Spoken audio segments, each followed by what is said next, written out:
Now it's time to relax. Let your body fall into a comfortable position in your bed and drift gently into a state of total relaxation with tonight's story. The Adventure of the Blue Carbuncle. I had called upon my friend Sherlock Holmes upon the second morning after Christmas, with the intention of wishing him the compliments of the season. He was lounging upon the sofa in a purple dressing gown, a pipe rack within his reach upon the right, and a pile of crumpled morning papers evidently newly studied near at hand. Beside the couch was a wooden chair, and on the angle of the back hung a very seedy and disreputable hard felt hat, much the worse for wear and cracked in several places. A lens and a forceps lying upon the seat of the chair suggested that the hat had been suspended in this manner for the purpose of examination. "You are engaged," said I. "Perhaps I interrupt you." "Not at all. I am glad to have a friend with whom I can discuss my results. The matter is the perfectly trivial one." He jerked his thumb in the direction of the old hat. "But there are points in connection with it which are not entirely devoid of interest and even of instruction." I seated myself in his armchair and warmed my hands before his crackling fire, for a sharp frost had set in and the windows were thick with the ice crystals. "I suppose," I remarked, "that homely as it looks, this thing has some deadly story linked onto it. That it is the clue which will guide you in the solution of some mystery and the punishment of some crime." No. "No crime," said Sherlock Holmes, laughing. "Only one of those whimsical little incidents which will happen when you have 4 million human beings all jostling each other within the space of a few square miles. Amid the action and reaction of so dense a swarm of humanity, every possible combination of events may be expected to take place, and many a little problem will be presented which may be striking and bizarre without being criminal. We have already had experience of such." "So much so," I remarked, "that of the last 6 cases which I have added to my notes, 3 have been entirely free of any legal crime." "Precisely. You allude to my attempt to recover the Irene Adler papers, to the singular case of Miss Mary Sutherland, and to the adventure of the man with the twisted lip. Well, I have no doubt that this small matter will fall into the same innocent category. You know Peterson, the commissionaire?" "Yes." "It is to him that this trophy belongs." "It is his hat." No, he found it." "Its owner is unknown." "I beg that you will look upon it not as a battered billycock, but as an intellectual problem. And first, as to how it came here. It arrived upon Christmas morning in company with a good fat goose, which is, I have no doubt, roasting at this moment in front of Peterson's fire. The facts are these. About 4 o'clock on Christmas morning, Peterson, who, as you know, is a very honest fellow, was returning from some small jollification and was making his way homeward down Tottenham Court Road. In front of him he saw in the gaslight a tallish man walking with a slight stagger and carrying a white goose slung over his shoulder. As he reached the corner of Good Street, a row broke out between this stranger and a little knot of roughs. One of the latter knocked off the man's hat, on which he raised his stick to defend himself, and, swinging it over his head, smashed the shop window behind him. Peterson had rushed forward to protect the stranger from his assailants, but the man, shocked at having broken the window and seeing an official-looking person in uniform rushing towards him, dropped his goose took to his heels, and vanished amid the labyrinth of small streets which lie at the back of Tottenham Court Road. The roughs had also fled at the appearance of Peterson, so that he was left in possession of the field of battle, and also of the spoils of victory in the shape of this battered hat and a most unimpeachable Christmas goose, which surely he restored to their owner. My dear fellow, there lies the problem. It is true that for Mrs. Henry Baker was printed upon a small card which was tied to the bird's left leg, and it is also true that the initials HB are legible upon the lining of this hat. But as there are some thousands of Bakers and some hundreds of Henry Bakers in this city of ours, it is not easy to restore lost property to any one of them. What then did Peterson do?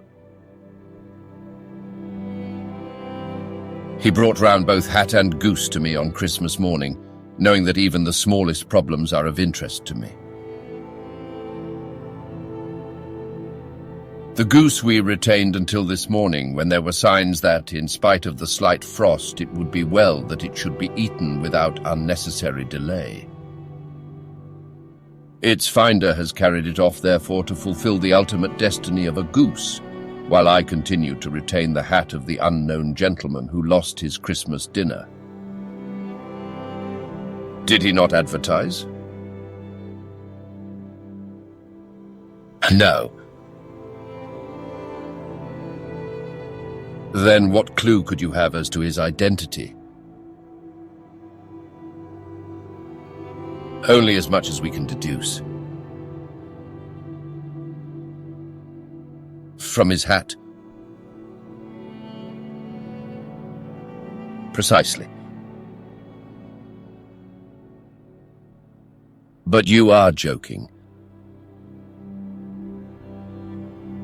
What can you gather from this old battered felt?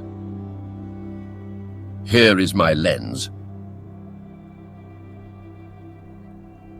You know my methods. What can you gather yourself as to the individuality of the man who has worn this article? I took the tattered object in my hands and turned it over rather ruefully. It was a very ordinary black hat of the usual round shape, hard and much the worse for wear. The lining had been of red silk, but was a good deal discoloured. There was no maker's name, but as Holmes had remarked, the initials HB were scrawled upon one side. It was pierced in the brim for a hat securer, but the elastic was missing. For the rest, it was cracked, exceedingly dusty, and spotted in several places, although there seemed to have been some attempt to hide the discoloured patches by smearing them with ink. "I can see nothing," said I, handing it back to my friend. "On the contrary, Watson, you can see everything. You fail, however, to reason from what you see. You are too timid in drawing your inferences. Then pray tell me what it is that you can infer from this hat." He picked it up and gazed at it in the peculiar introspective fashion which was characteristic of him. "It is perhaps less suggestive than it might have been," he remarked, "and yet there are a few inferences which are very distinct and a few others which represent at least a strong balance of probability.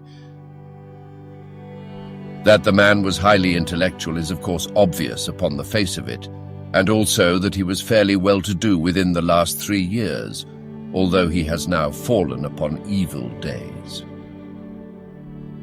He had foresight, but has less now than formerly, pointing to a moral retrogression, which, when taken with the decline of his fortunes, seems to indicate some evil influence, probably drink, at work upon him. This may account also for the obvious fact that his wife has ceased to love him." "My dear Holmes, He has, however, retained some degree of self-respect, he continued, disregarding my remonstrance. He is a man who leads a sedentary life, goes out little, is out of training entirely, is middle-aged, has grizzled hair which he has had cut within the last few days, and which he anoints with lime cream. These are the more patent facts which are to be deduced from his hat. Also, by the way, that it is extremely improbable that he has gas laid on in his house. You are certainly joking, Holmes. Not in the least. Is it possible that even now, when I give you these results, you are unable to see how they are attained? I have no doubt that I am very stupid, but I must confess that I am unable to follow you. For example, how did you deduce that this man was intellectual? For answer, Holmes clapped the hat upon his head. It came right over the forehead and settled upon the bridge of his nose. It is a question of cubic capacity, said he. A man with so large a brain must have something in it. The decline of his fortunes, then. This hat is 3 years old. These flat brims curled at the edge came in then. It is a hat of the very best quality. Look at the band of ribbed silk and the excellent lining. If this man could afford to buy so expensive a hat 3 years ago and has had no hat since, then he has assuredly gone down in the world. Well, that is clear enough, certainly. But how about the foresight and the moral retrogression? Sherlock Holmes laughed.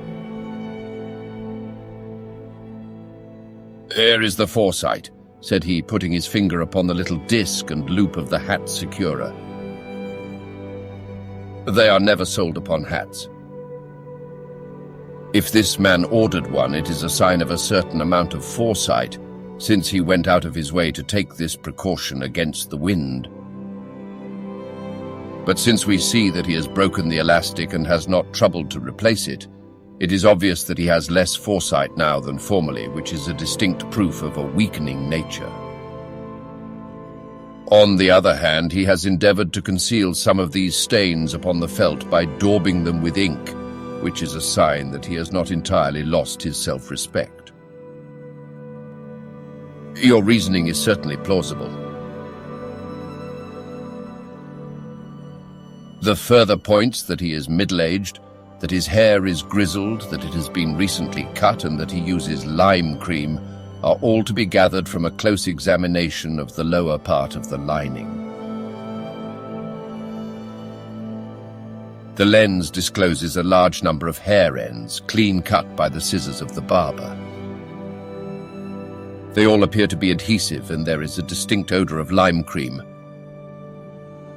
This dust, you will observe, is not the gritty, grey dust of the street, but the fluffy brown dust of the house, showing that it has been hung up indoors most of the time, while the marks of moisture upon the inside are proof positive that the wearer perspired very freely and could therefore hardly be in the best of training. But his wife, you said that she had ceased to love him. This hat has not been brushed for weeks. When I see you, my dear Watson, with a week's accumulation of dust upon your hat, and when your wife allows you to go out in such a state, I shall fear that you also have been unfortunate enough to lose your wife's affection. But he might be a bachelor. Nay, he was bringing home the goose as a peace offering to his wife. Remember the card upon the bird's leg. You have an answer to everything. But how on earth do you deduce that the gas is not laid on in his house? One tallow stain, or even two, might come by chance, but when I see no less than 5, I think that there can be little doubt that the individual must be brought into frequent contact with burning tallow. Walks upstairs at night, probably with his hat in one hand and a guttering candle in the other. Anyhow, he never got tallow stains from a gas jet. Are you satisfied? Well, it is very ingenious, said I, laughing. But since, as you said just now, there has been no crime committed and no harm done save the loss of a goose, all this seems to be rather a waste of energy. Sherlock Holmes had opened his mouth to reply when the door flew open, and Peterson, the commissionaire, rushed into the apartment with flushed cheeks and the face of a man who is dazed with astonishment. "The goose, Mr. Holmes, the goose, sir," he gasped. Eh? What of it, then?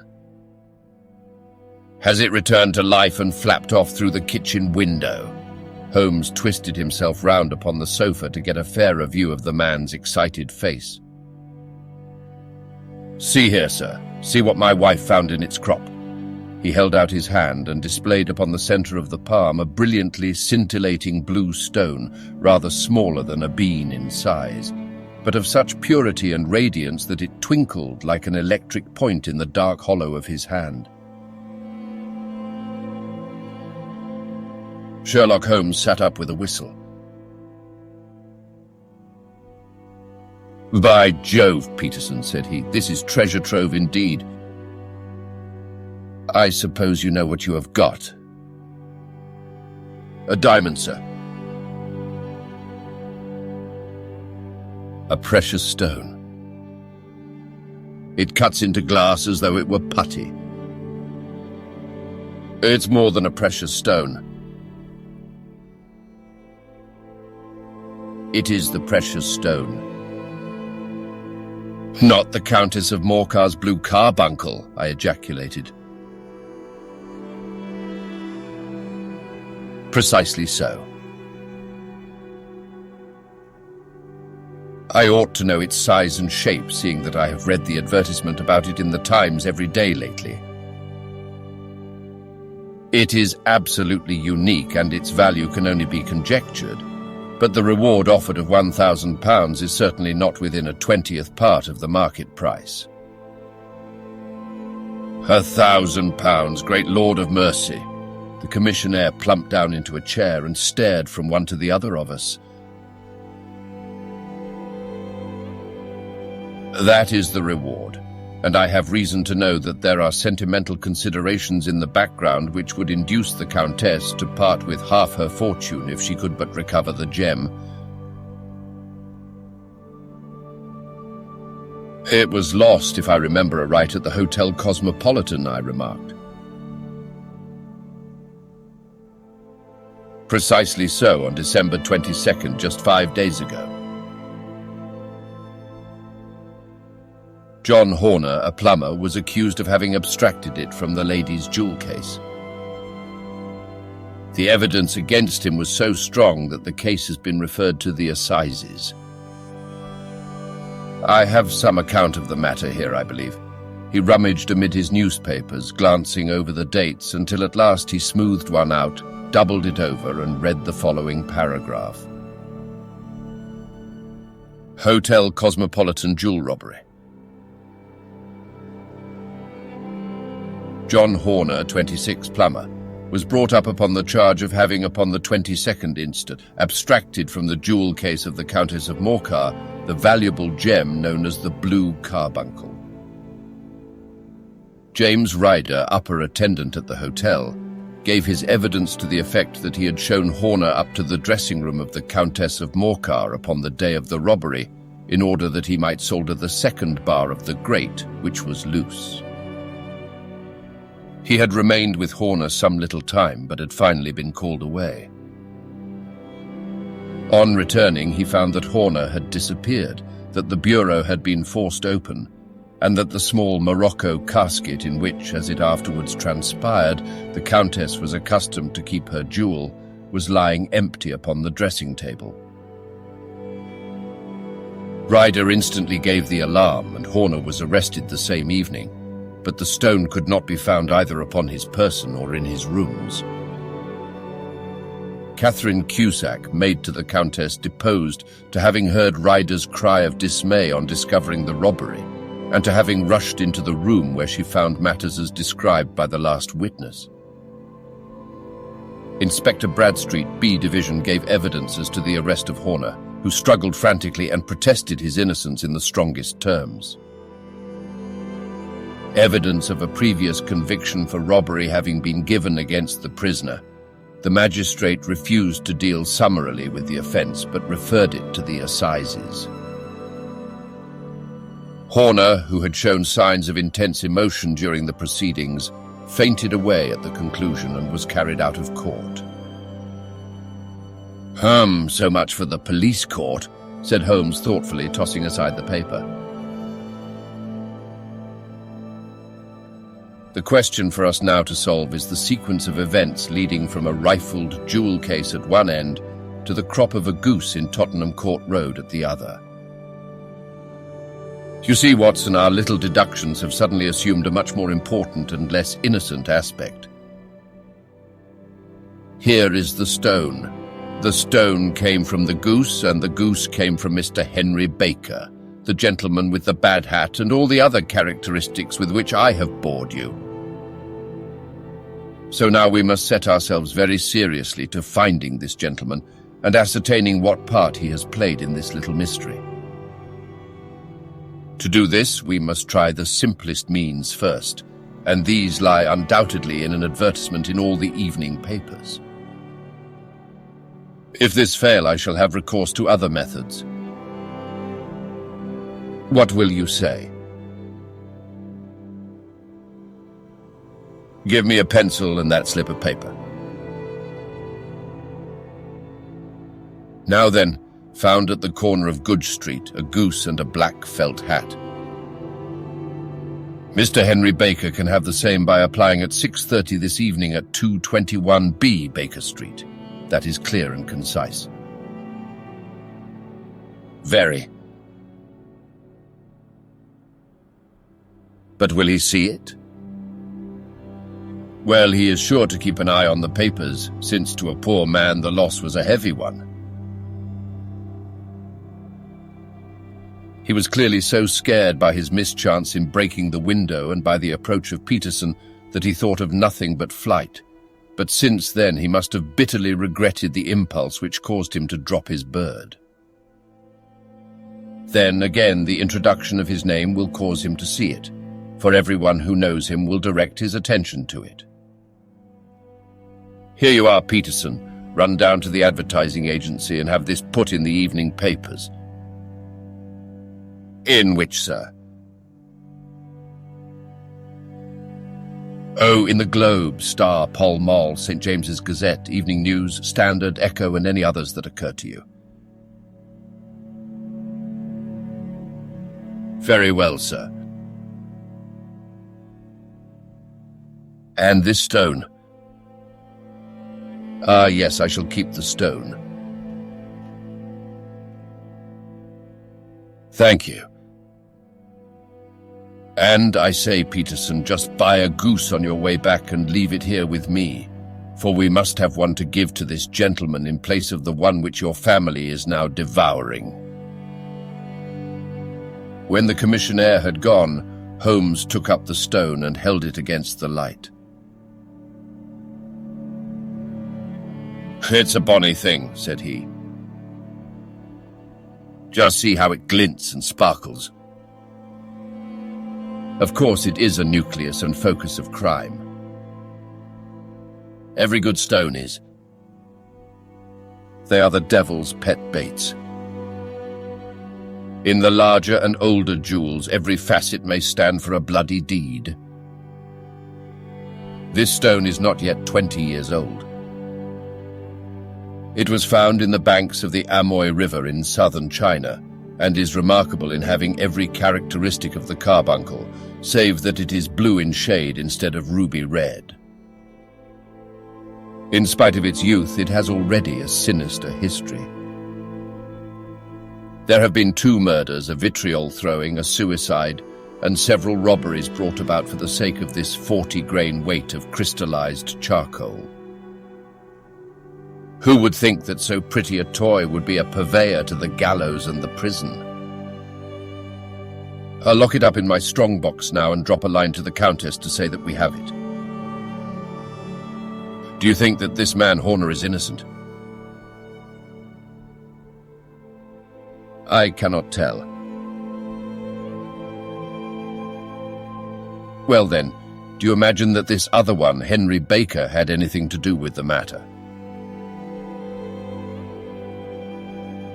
It is, I think, much more likely that Henry Baker is an absolutely innocent man who had no idea that the bird which he was carrying was of considerably more value than if it were made of solid gold. That, however, I shall determine by a very simple test if we have an answer to our advertisement. And you can do nothing until then? Nothing. In that case, I shall continue my professional round. But I shall come back in the evening at the hour you have mentioned, for I should like to see the solution of so tangled a business. Very glad to see you. I dine at 7. There is a woodcock, I believe. By the way, in view of recent occurrences, perhaps I ought to ask Mrs. Hudson to examine its crop. I had been delayed at a case, and it was a little after 6:30 when I found myself in Baker Street once more. As I approached the house, I saw a tall man in a Scotch bonnet with a coat which was buttoned up to his chin, waiting outside in the bright semicircle which was thrown from the fanlight. Just as I arrived, the door was opened and we were shown up together to Holmes's room. "Mr. Henry Baker, I believe," said he, rising from his armchair and greeting his visitor with the easy air of geniality which he could so readily assume. "Pray take this chair by the fire, Mr. Baker. It is a cold night, and I observe that your circulation is more adapted for summer than for winter. Ah, Watson, you have just come at the right time. Is that your hat, Mr. Baker?"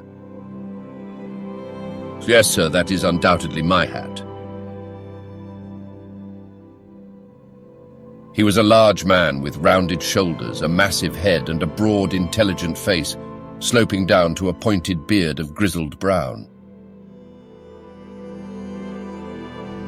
A touch of red in nose and cheeks, with a slight tremor of his extended hand, recalled Holmes's surmise as to his habits. His rusty black frock coat was buttoned right up in front with the collar turned up, and his lank wrists protruded from his sleeves without a sign of cuff or shirt. He spoke in a slow, staccato fashion, choosing his words with care, and gave the impression generally of a man of learning and letters who had had ill usage at the hands of fortune.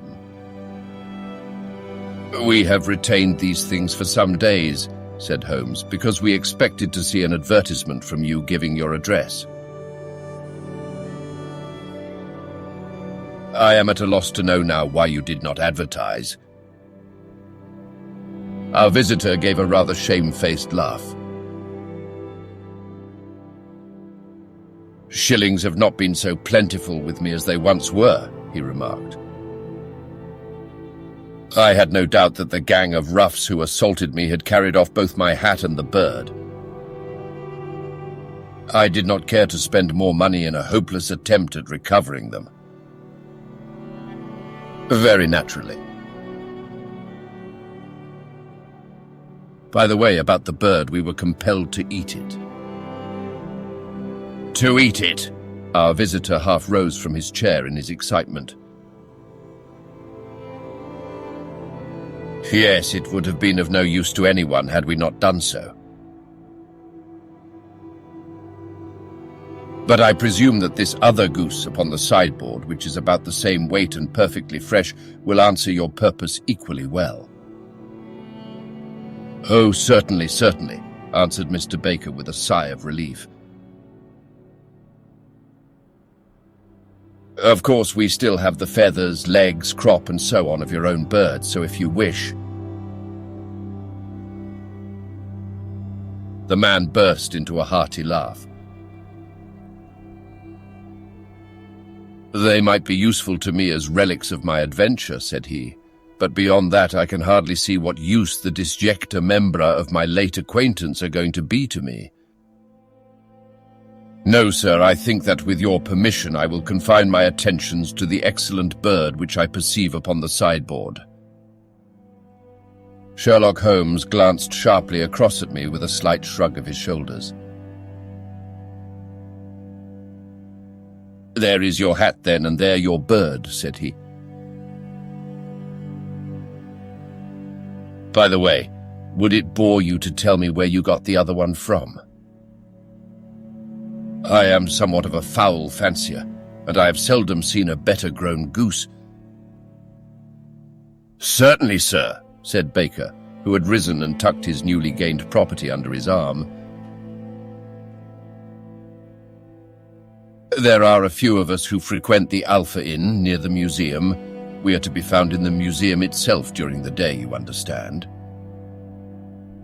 This year our good host, Windigate by name, instituted a goose club by which, on consideration of some few pence every week, we were each to receive a bird at Christmas. My pence were duly paid, and the rest is familiar to you. I am much indebted to you, sir, for a Scotch bonnet is fitted neither to my years nor my gravity.